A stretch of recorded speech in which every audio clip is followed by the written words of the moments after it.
So I've interviewed Roger and David, and seeing Rick, who I believe now calls himself Richard, because I had this. Yes, I had to be very careful with David. Yes, who's David now? Very clearly David. Yeah. But I think I'll be Nicholas then, shall I? I was going to say, do we have any? Perhaps I'll change my name to something else. It was a very, very sad time when I thought I'd give myself a stage name and call myself Noak. Fortunately, never got off the ground. Yes. It sort of rhymes with joke. And, Coke, perhaps. In 67, I hadn't thought it through. Right. Okay, are we all set? Yeah, I'm running. I think we're going to have a stroll down memory lane. Tricky. And the odd as we get joke older. actually is fine. It's rather, Yeah. everyone says that Sid was actually a very humorous guy with terrific wit. So that's fine. Back in student days, just if you could talk us through the first sort of coming together of the band. Push aside the fog of yesteryear. Yes. Well, I mean, for me, I think probably the band started in sort of two different ways, and then sort of came together. But for me, it was meeting Roger initially, and then Rick at the Regent Street Polytechnic, where we were studying to be architects, and through that was almost one half of the band, and then the Cambridge connection to Sid came a little later because.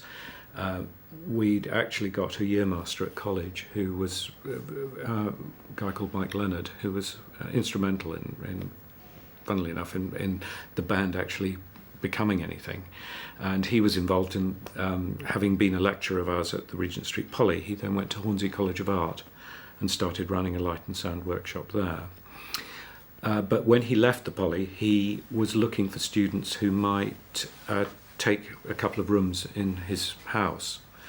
And we ended up taking these rooms. And Sid came along, I think, as the extra tenant, as a friend of Roger's or out of Cambridge. So that was the sort of connection. How was Mike instrumental in actually getting the band together? Well, he was actually one of the players in the band, but he was also very much part of the light sound workshop that actually gave us the sort of reason almost to play. So was that the first time you met Sid when he turned up at that house? I can't remember. It would have either been at the house or it might have been on a visit. I used to go back to Cambridge with Roger at weekends and so on, and it might well have been a case of meeting him during that period. Just to clarify, you weren't actually a Cambridge person. I was never a Cambridge person. I never lived there, never went to college there. But it was always quite nice through the 60s to be perceived as a college band from somewhere in Cambridge. What were your? I mean, I guess again, memories difficult. The first moments, but what are your recollections now of meeting Sid and his character at that stage? I think of a really outgoing, cheerful personality. I mean, I think at that period, which we're talking about, sort of 60, probably 65, 66, everyone was being rather cool and wearing cowboy boots and probably dark glasses. And Sid was actually very friendly. I think that's probably the memory, my first impression anyway. A lot of people talk about his sort of wit and sort of practical jokiness almost at times. I suppose cheerfulness, I'd say, rather, but probably of the four of us, I knew him less well than the others. I mean, David and Roger obviously had the Cambridge contact, and I think Rick was involved in the production of one of his solo albums. When you were this formative period, the sort of getting the band together, was it Leonard's Lodgers? That's right, and it was Mike Leonard who was the Leonard. Well, what was it? What was that like? I mean, was there any sense that you were doing anything more than just messing around with instruments? What do you mean? Was there a sort of vision of wonder and success? Absolutely not. It's, I think probably for all of us, our overriding memory of that period would have been a sort of student mess. I mean, the sort of things that make sort of a bit like the young ones, but worse. Sort of anarchic kind of domestic chaos, and particularly in the kitchen. There was a story that Sid used to cook the Sunday lunches. It may be true. It may be true. I can't ever remember Sunday lunches. It never felt it had that sort of. No, that sounds a little far-fetched, actually. I got this from Mike Leonard, actually. He essentially he cooked a cabbage. I think that was Mike. That sounds more. And just served up this cabbage to a rather disconsolate group. Yeah, I don't remember any sort of communal cooking anyway. I think there was a lot of sort of just bringing in of cereal, and there was a lot of. It was one of those flats where there always seemed to be sort of those pint bottles of milk, half empty, with the milk going sour. Yes, we've all been there. Hang on just a second.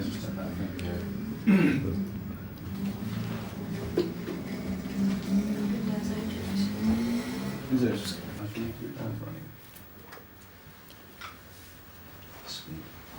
I mean, so out of this period, Pink Floyd was actually formed, and can you take us through the stages of sort of getting from this student mess to something which roughly resembled a band and people start to get interested in? Well, I think it spent a long time. I think, like a number of bands, it spent a long time as a student, as I say, student mess. I mean, it went through a period where it was really a sort of Regent Street Poly house band almost, where all the rehearsals took place at college. And I think, well, there were two other members, Keith Noble and Clive Metcalfe, who were very much part of the band, and they sort of split off to do something else. And then what about Bob Close as well? And Bob, yes, Bob. I think Bob must have come in slightly later. He was the sort of he arrived as a student at least a year or 2 years after Roger and Rick and myself. And it was. I mean, I suppose the sort of start of the band was with Sid and Bob. And Rick and myself and Roger,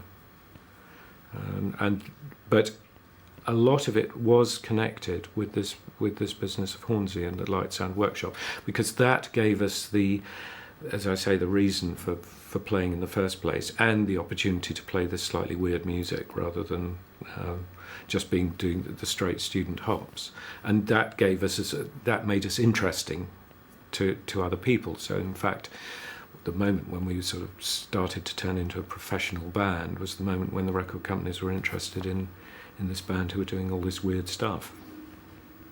As a drummer, I played the other day a tape I got from BBC where it's a very, very curious interview with this rather intellectual music critic. Hans Keller. Exactly, yeah.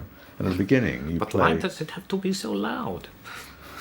Is that the one? Yes. Absolutely. And at the beginning of the programme, you play Astronomy Domine. Mm-hmm. And what's striking about that is the drumming. You know, it's fantastic kind of gonging. It's a very distinctive sound that you got at the beginning of that. And I was just wondering about that. It was... because there's drumming and drumming, isn't there? Yes. I have absolutely no idea. I mean, I have to say, one of my memories of that period is that the BBC engineers were absolutely horrified whenever we turned up to play live, because nothing was geared to sort of rock music live recording. Everything would distort, and it may well be that there was an unusual sound engineered by everything overloading in the BBC. Maybe, yes. It starts off as the drum is dominant before the voices start and the wailing.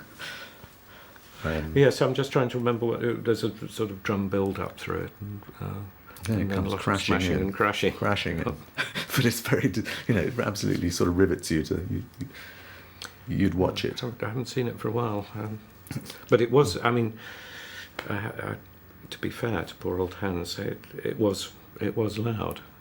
Everything was loud. Well, it still is. That's rock music generally. And at what point did this move from beginning to sound interesting to record companies and managers and so on starting to get interested, and the whole thing starting to become professional?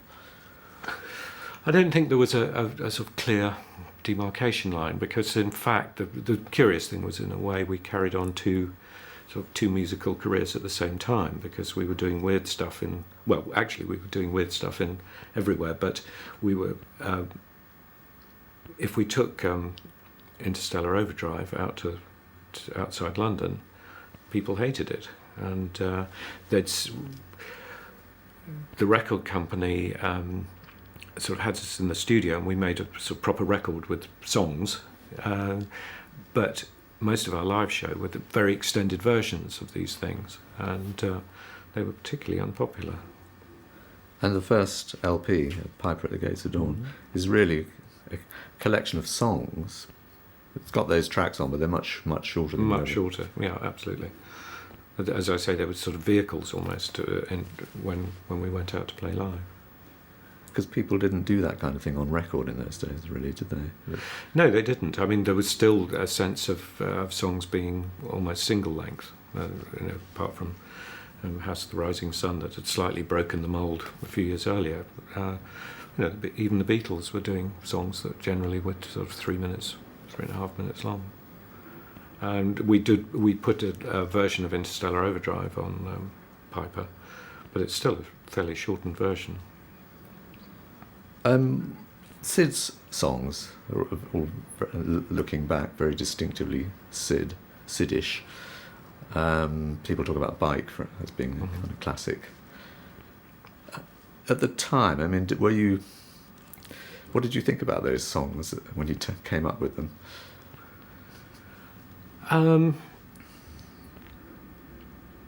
What did I think? I suppose I was just, I'd say I was always impressed by them. I don't ever remember hearing a song of Sid's and thinking, oh, that's not very good. Well, I don't think we can do that.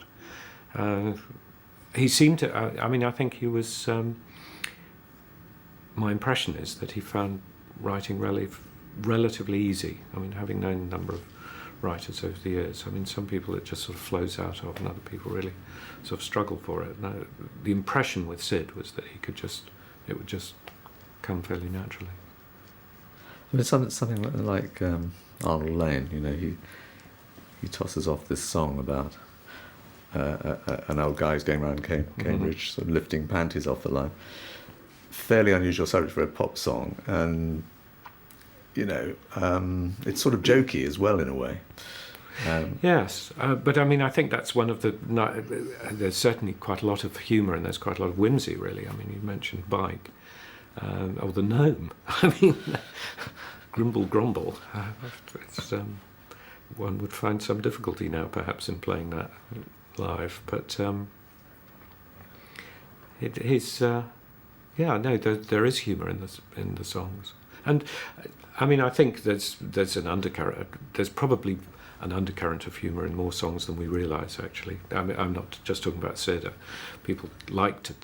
think people like to take rock and roll fairly seriously and try and play down any humour. Yeah, I agree. I think it's great to have these little touches, like in Bike, where he says, I'll let you ride it, but I've actually borrowed it. Yes. And it's not. I'm trying to get to in this film to sort of get some sense of why 30 odd years on he is such a kind of cult figure in a way, and why other people who make music now, younger people, are so interested in him. Have you got any thoughts on it? Well, I suppose, first of all, I think, as I said earlier, that the music and the lyrics seem to flow from him, and I think that comes over even in those records. And with the later work, it becomes more disjointed, but you still see that flow being interrupted. And I think that's fascinating to anyone who's interested in music and particularly people who are actually involved in creating themselves. And also there's the element of that sort of James Dean thing of someone who showed so much promise and then it never really developed. I think everyone would, as one does with all sort of rock heroes, you just think, well, what could it have been if he'd carried on? And there's something also, the fact that he isn't dead. Well, so perhaps there's that sort of living in hope, that perhaps it could magically all put itself together. Maybe that adds something to it. Or, no, there are so many sort of possible routes to go.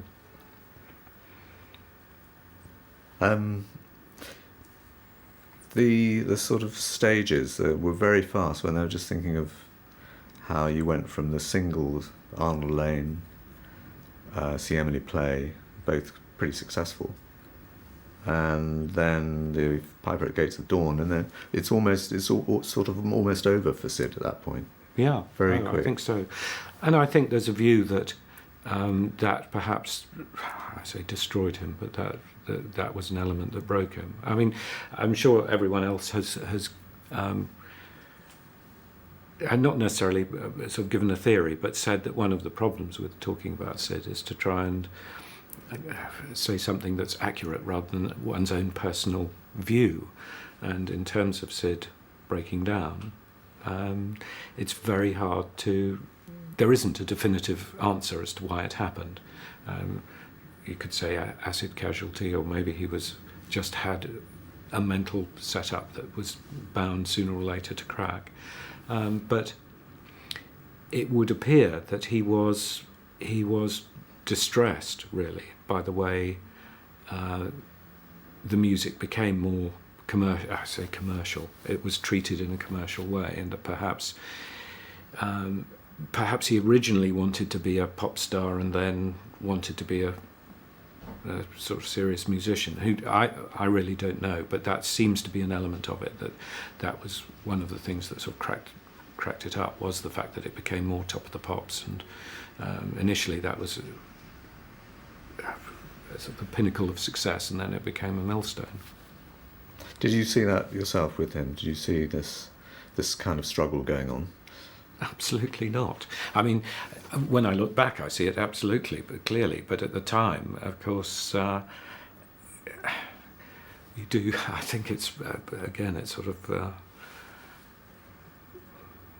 one of the least.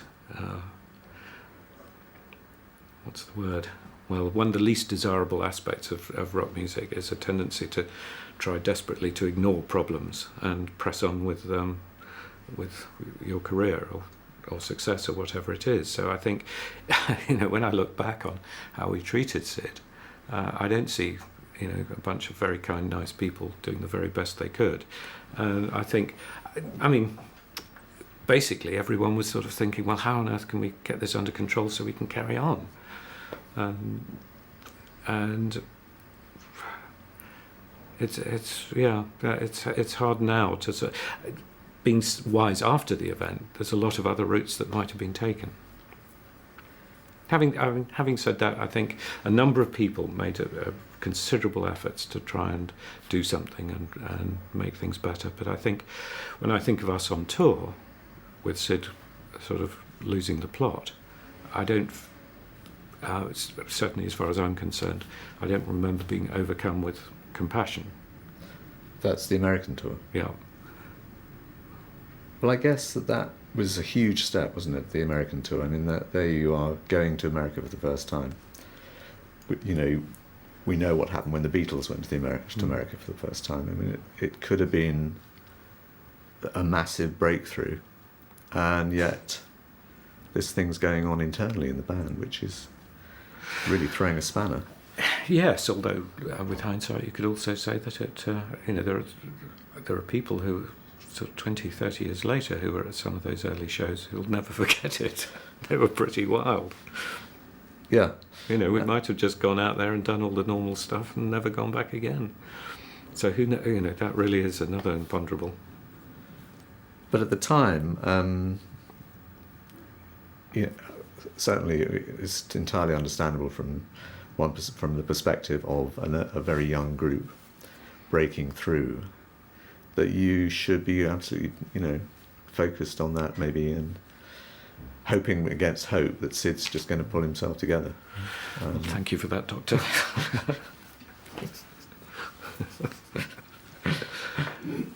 It sounds as though you were carrying around a bit of guilt about it, though. Oh, definitely. Yeah, definitely. I think, as I say, looking back on it, you think, oh, guilt, did we do that?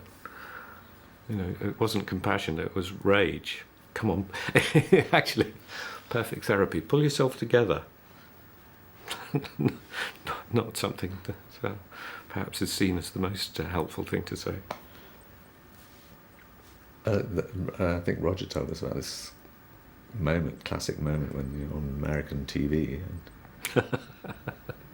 Which one? The Pat Boone show? Yeah. Mm. What do you recall of that?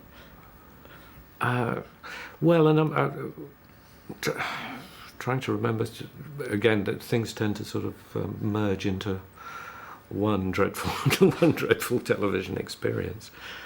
I can remember the thing of the business of playing the song, or miming the song, which was a pretty ghastly thing anyway, and then a chat, and any other guests on the show it was a free-for-all. It wasn't nearly as well staged as a talk show is now, where everyone gets a turn. So if any of the other guests could butt in and put in their story or make a joke, then that's what would happen. So it was very difficult to get a word out anyway. But there was that moment where whoever it was, Pat Boone, I think, came over to Sid and attempted to engage him in conversation, with the rest of us all just freezing in alarm. And he basically said nothing. I can't remember what he said. It might come back to me. It was one of those moments where you just think this could all go horribly wrong, and actually Sid said something fairly innocuous.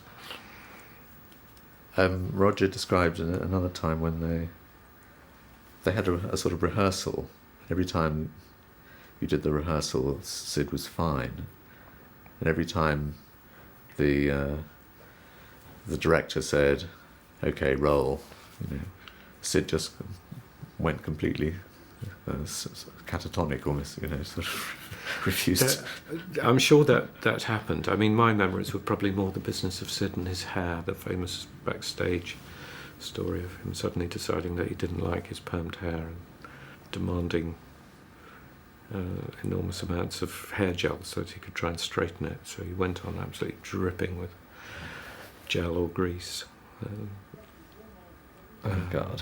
Yeah. And then and standing on stage, just detuning his guitar through the whole piece, which of course is a memorable piece of music actually, but pretty frightening if you thought you were playing a track you knew.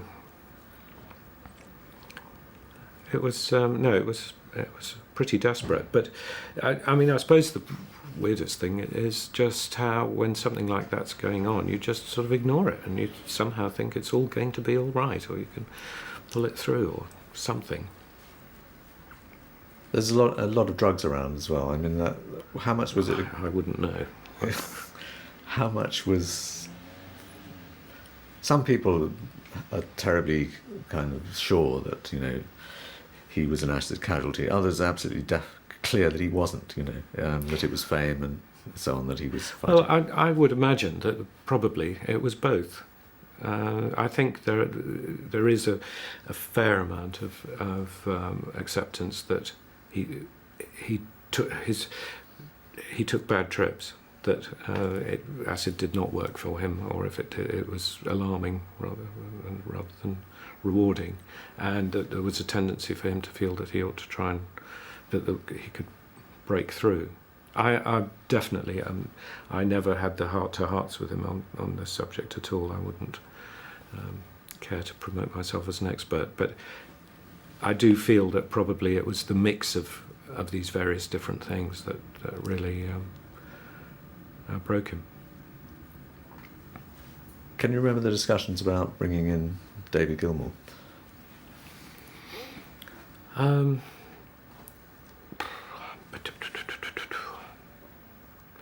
I think that I can't clearly remember though. I mean, we were just casting around for some sort of solution, and I think the fact that the Beach Boys had done something slightly similar, so there was a model of a possible way to go,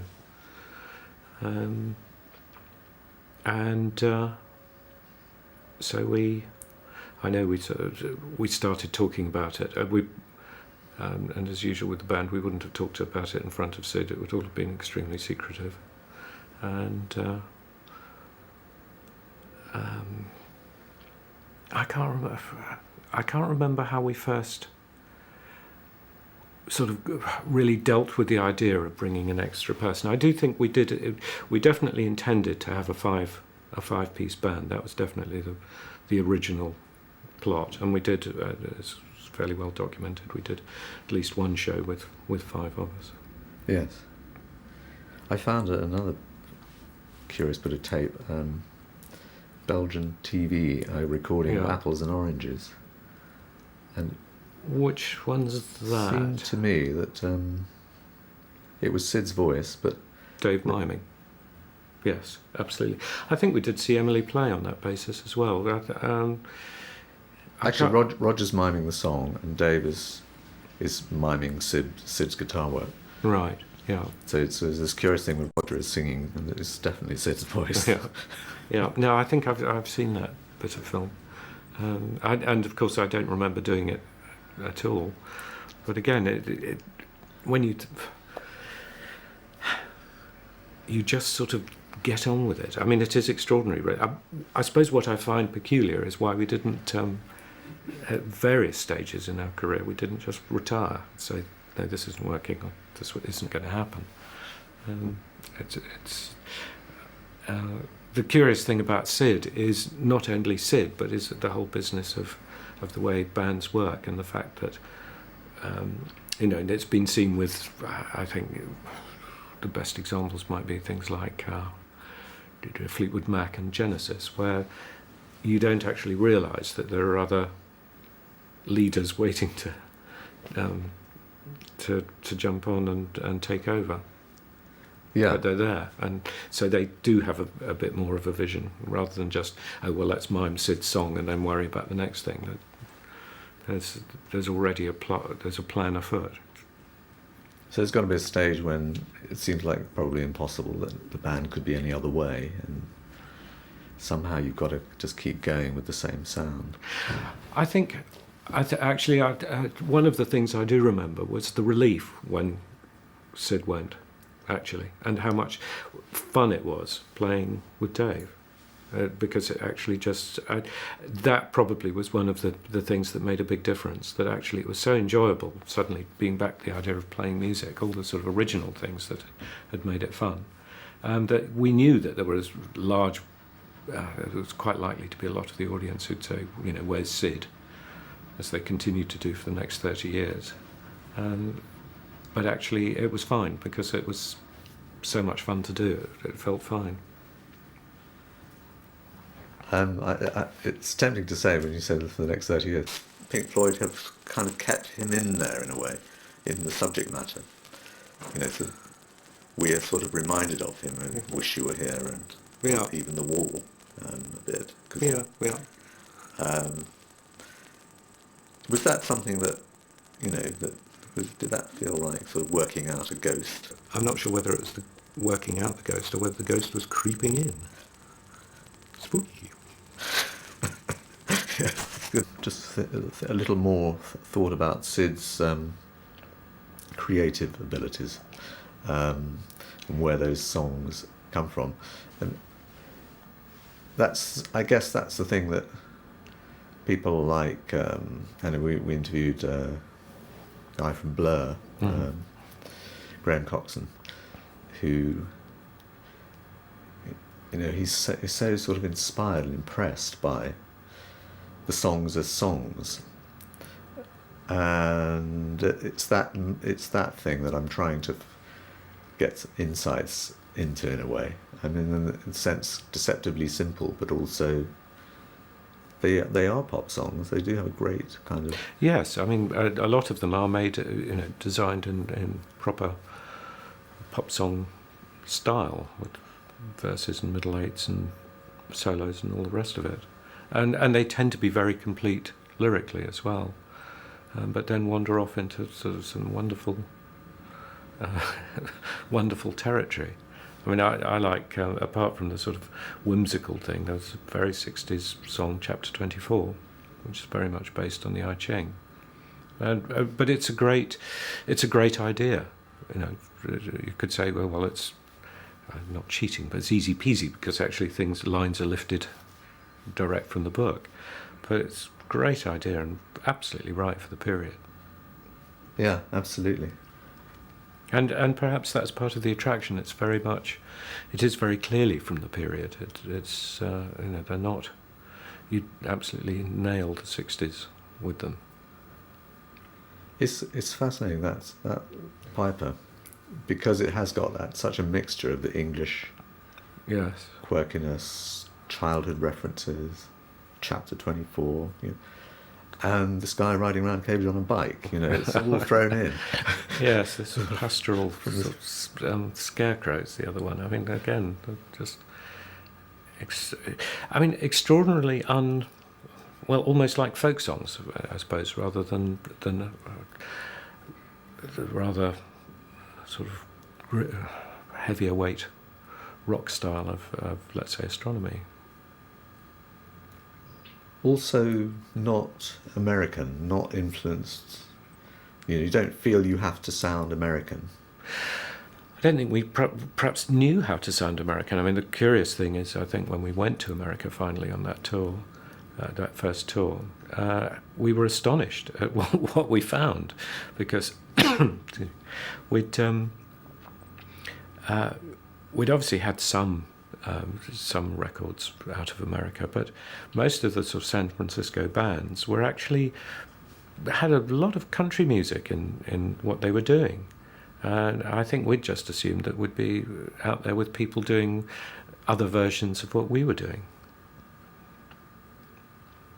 Yeah, absolutely, quite different. I was thinking the Gilmour events that you were at, the Janis Joplin was on there. Yeah, and Big Brother were really a sort of real blues and country band, and so many of them were, and others that had sounded psychedelic turned out to be just straightforward pop bands. How did your light shows compare in the States? What can I say? It was pathetic. We arrived with our sort of 35mm slide projectors to work in 5,000 seat halls. We just, left to our own devices, it would have just been terrifying. We had a couple of things that we'd brought with us that what were known as the Daleks, light spinning machines. But for the rest of it, we actually ended up relying on the Americans to help us out, because we were just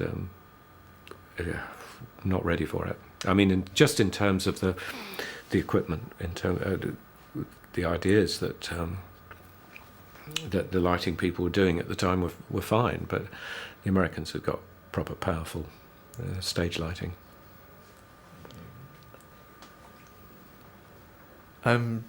Just going back to the previous point, the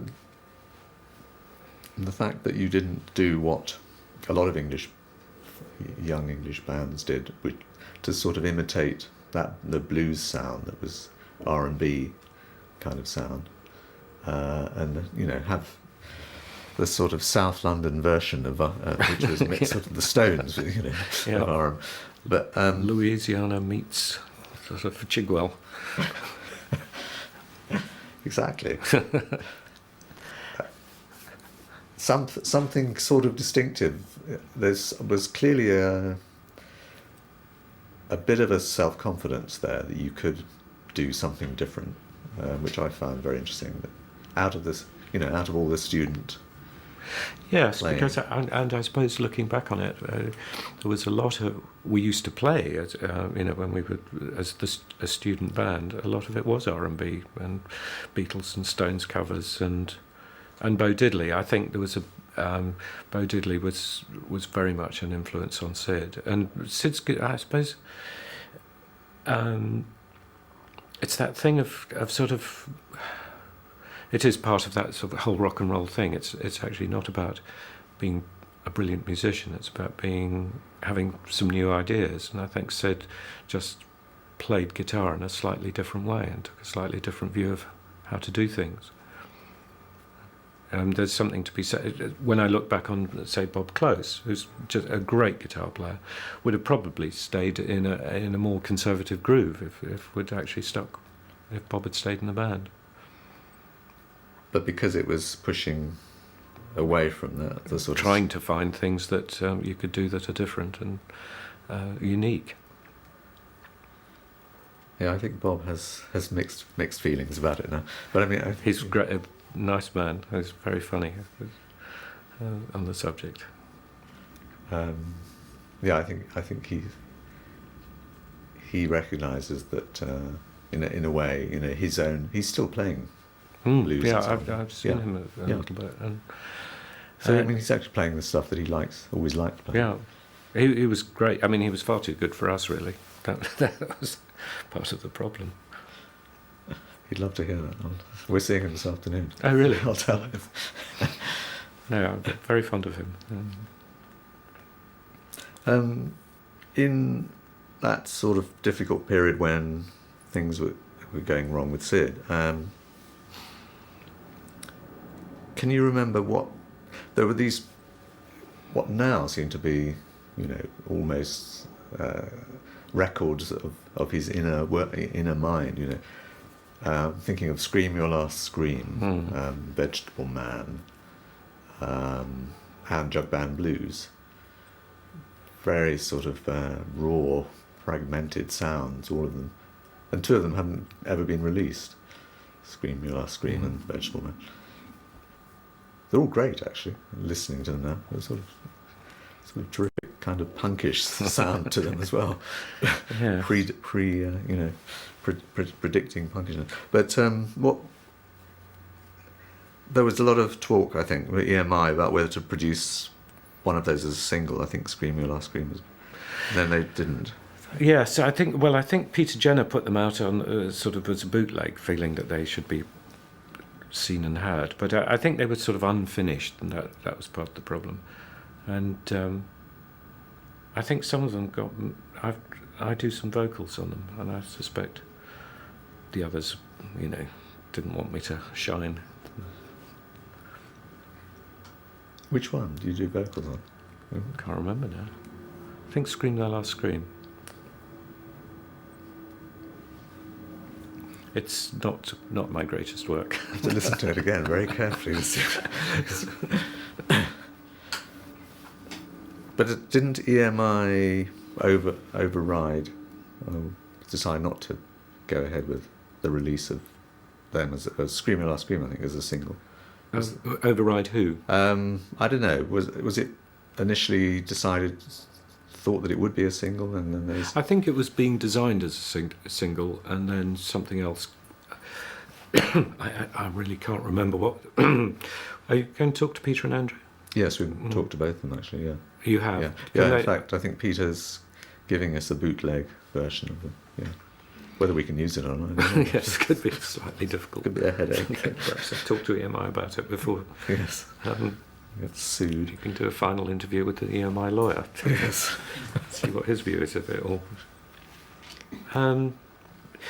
Because I can't even quite remember the sort of order of events and the order of tracks and so on.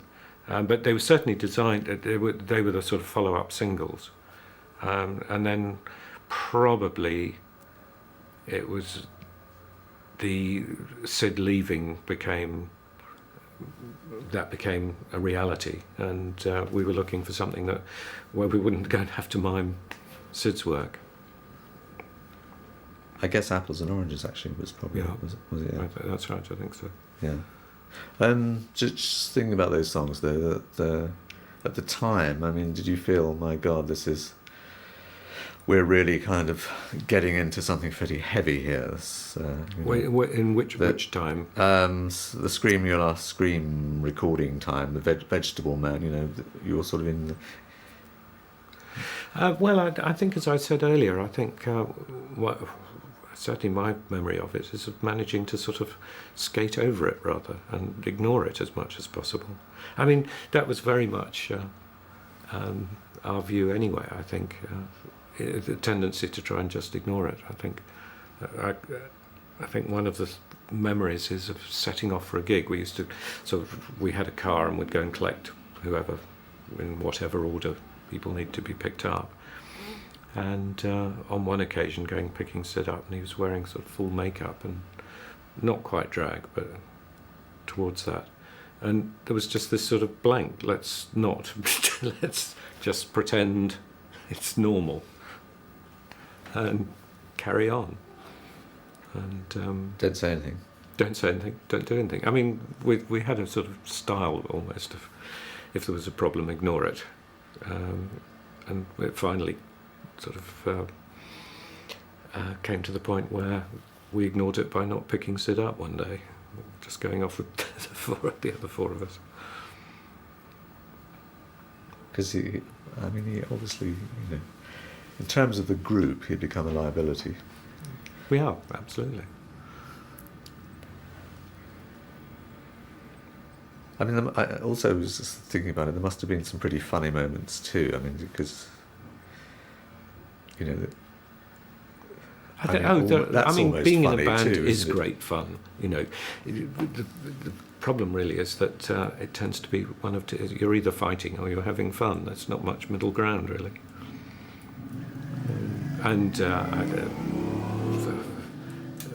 touring, you're living in a small transit van. It's a fairly intimate relationship.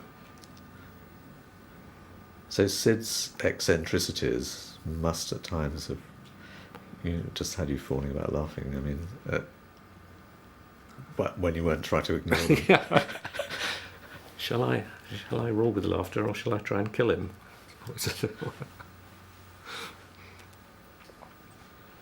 What are your thoughts now? I mean, I know you clearly have some sense of feelings of guilt about what happened. I think I wish I'd understood more and done more. And maybe nothing could have been done, but of course one wishes one would have behaved in a more human way. I think that's the main thing. I don't sort of cast my mind back and think maybe we could have made it all right and we'd still be playing the gnome. Yeah, because it was obviously a far more underlying problem than anything that you could actually have done, really, perhaps. You might have made things less just painful, maybe, I don't know. Yeah, absolutely. I think we probably exacerbated the problem rather than helped. And having said that, as I say, I think there were a number of people who did try and do their best for him and there were attempts to get him to therapy and so on, but because I'm sure you talked to someone who's talked about Ronnie Lang and those stories. Yeah, he never actually went in to Ronnie. No, he didn't. But I think, was there a line from Lang about? I think someone said that they described all of Sid's symptoms to him, and he did say something like, "Well, are you sure this is Sid's problem?" Which maybe was a good thing to say.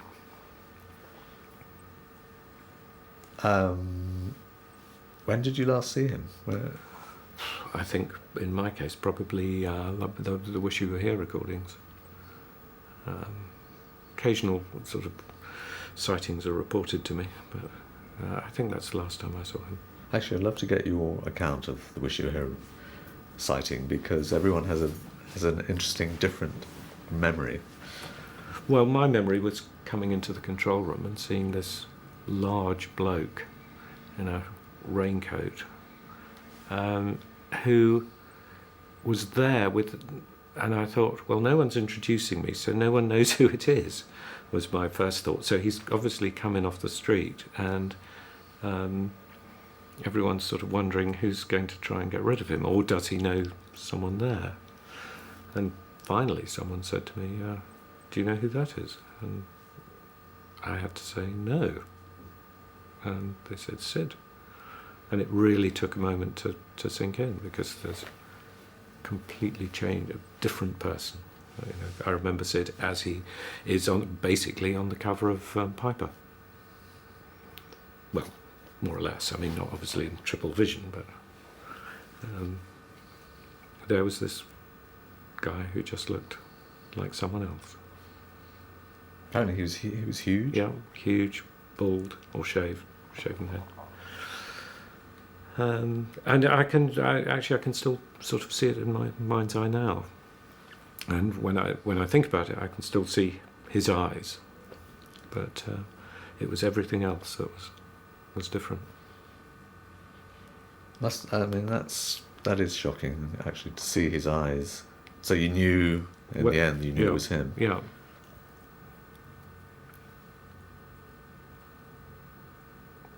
Yeah. Disturbing, actually. And have you tried to contact him at all since? No. I mean, I think I can't see that would do any good. My impression is that he'd rather be left alone, and that really the best possible thing we can do for him is ensure that some of the old tracks continue to be promoted and sold, which really gives him a pension. Absolutely. So the new compilation CD. Yeah. Yeah, I wonder whether is there any likelihood of those unreleased ones getting. I guess that's down to the EMI, isn't it? Would you like to make a plea to EMI? About that? I think I'd have to listen to them again first. And I'm not sure that they'd be interesting, but they'd probably be almost more of more interest to the sort of dedicated fan. I can't see them being hit singles at this point. And it's probably more useful to him to have the old, the Floyd catalogue. I mean, the sort of Piper type, the Piper songs. Yeah. Reissued. Yeah, absolutely. Which I believe there is a plan afoot. Which may coincide with this film being shown at the same time. We believe. We believe. Great. Well, that was a fairly guarded end, wasn't it? For God's sake, don't tell anyone what's happening.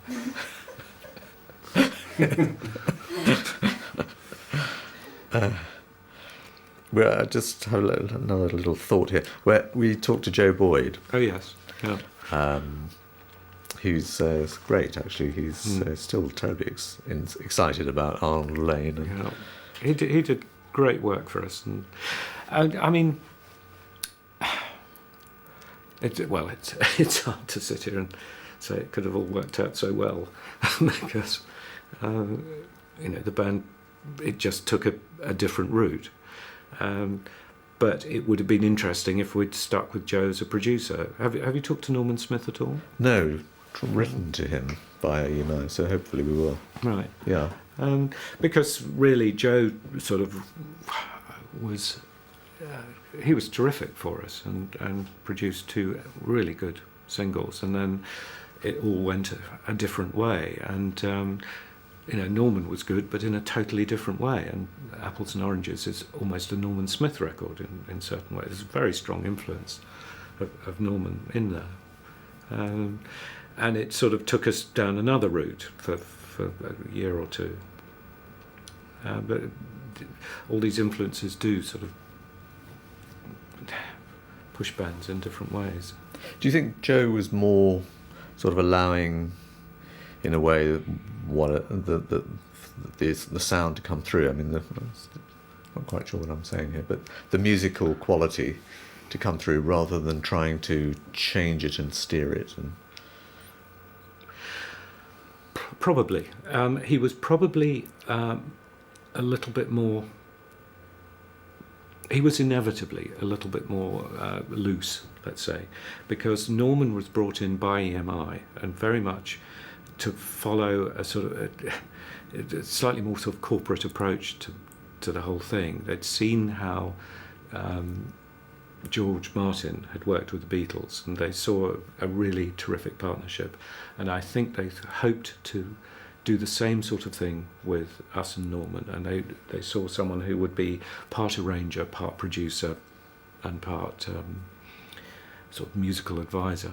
And I think Norman perhaps brought more to bear in that respect, and probably, particularly as far as Sid was concerned, took it the route that Sid was less interested in. I wouldn't want to sound too critical of Norman, because I think, well, I know he did the very best that he could, and he did an awful lot for us. And there's a lot of things on Piper that are Norman's input and are terrific. He went. He was very much open to a lot of the ideas, particularly something like Bike or sort of strange sound effects and things like that. But he was definitely less enthusiastic about the sort of the interstellar type of, or as when we did Saucer, the title track. So he's more interested in the songs as making great pop songs. Yeah. In a way. I've certainly read some quotes from him where he was quite initially disparaging. Didn't really get it at all initially. I mean, I think he came round, obviously. It was a very difficult thing to get. I mean, it was not very well done initially, I suppose. I mean, we learnt an awful lot, and one of the things that did work for us really well was EMI as a record company, because we rearranged our record deal so that we had pretty unlimited studio time, and we spent a lot of time in the studios, and we spent a lot of time learning things, and a lot of it was very much thanks to the Beatles. But when we first arrived at EMI, we were only just after a period where the band would be put into a room to have a cup of tea while the proper musicians made the record, and there were still few people lurking in the EMI who were disapproving of us touching the equipment. But I have to say, Norman was absolutely, encouraged us to learn how to make records. And I know bands now, and I say now, but sort of 10 years ago, where the producer did most of it, and the band was sort of sent off once they'd recorded some of the basic, once they'd done the basic recording. So he was thoroughly involved in... Yes, he was, but I think you're right.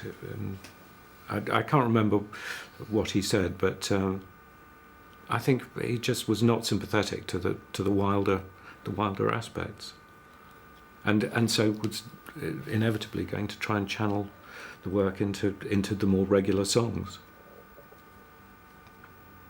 Sounds like it would be wrong. There's one school of, you could call it the purist school of thought on the Sid story, is that Sid was this creative genius who gets caught up in this commercial thing that takes over. Norman Smith is part of that. He's almost seen as the baddie in the story. and then Sid has to get away and to become an artist again almost. Yeah, I mean, it's that, to my mind, is not true. Mind you, being part of the cast of Baddies, I'd inevitably feel that. I think that's perhaps the difficulty with rock music. It is inevitably a commercial exercise as well, and the trick is to be able to do what you want within that environment. And if perhaps that's what would have been a perfect solution. If that was actually the case, if it had been recognised, it might have been easier for Sid to bail out before it got so unpleasant. And we could have, as it transpired, we could continue without him. We could have helped him, helped him leave.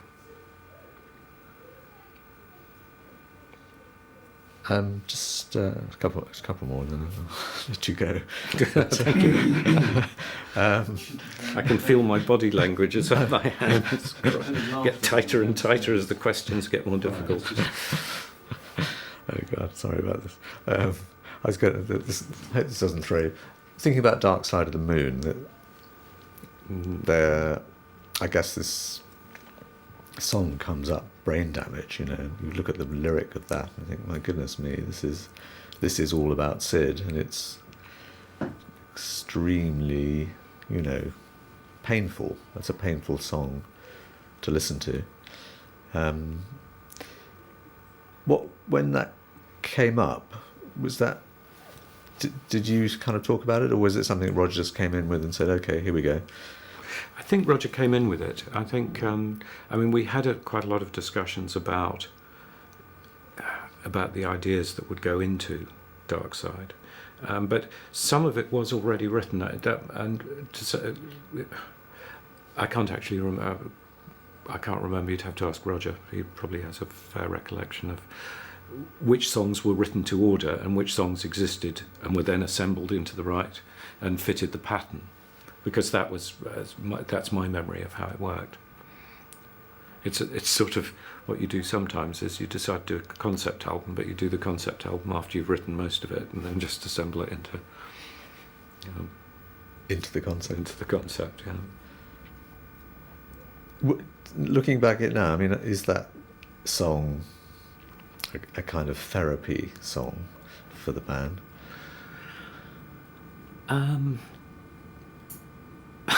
It's such a wild concept of the band as therapy.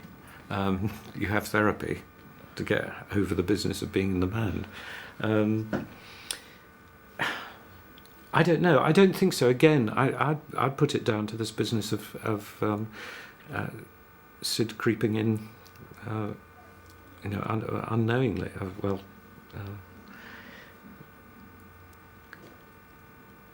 I think, and I don't see Roger writing about Sid so much as perhaps writing about himself. I think he draws more from within than outside.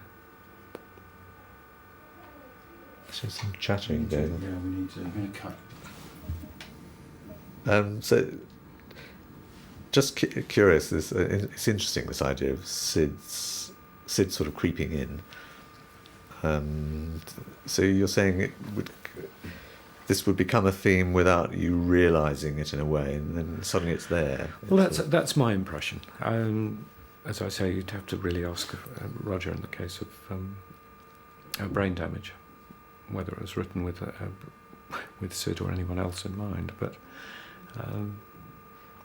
I don't feel it was designed to be Sid at all, because in fact Dark Side was a much more general album. General appeal album rather than no, what am I saying? Dark Side was written with an idea rather than about specifics and individuals. But is something about what happened to him just keeps sort of coming back to the band in the 70s, certainly. Yeah, but as I say, I think it just drifts in. definitely is. It's part. I mean, it's our history. It's there. It's like sort of mist coming in off the Cambridge Fens or something, something like that. Yeah. drifting in. Okay, I think we're cut there. Just a moment. First track.